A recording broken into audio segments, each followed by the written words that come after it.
ಜಿಗಿಯೋಣ.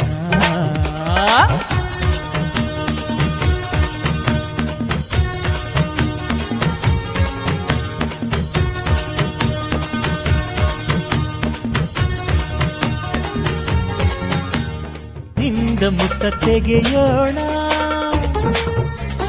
ಹಿಮಾಲಯದ ತುದಿಗಿರಿಸೋಣ. ಭೂಮಿ ತಾಯಿಗೆ ಸೀರೆಯುಡಿಸುವ, ಬಾನಿನ ನೆತ್ತಿಗೆ ತಿಲಕವ ಇರಿಸುವ. ಸೂರ್ಯ ಚಂದ್ರ ತಾರೆಗೆಲ್ಲ ತುತ್ತಲು ಕೊಡುವ. ಬೆಳ್ಳಿ ಚುಕ್ಕಿ ಬಾನಿನಲ್ಲಿ ನಕ್ಷತ್ರದ ತೆರಿನಲ್ಲಿ ಅದೃಷ್ಟವ ಹುಡುಕೋಣ.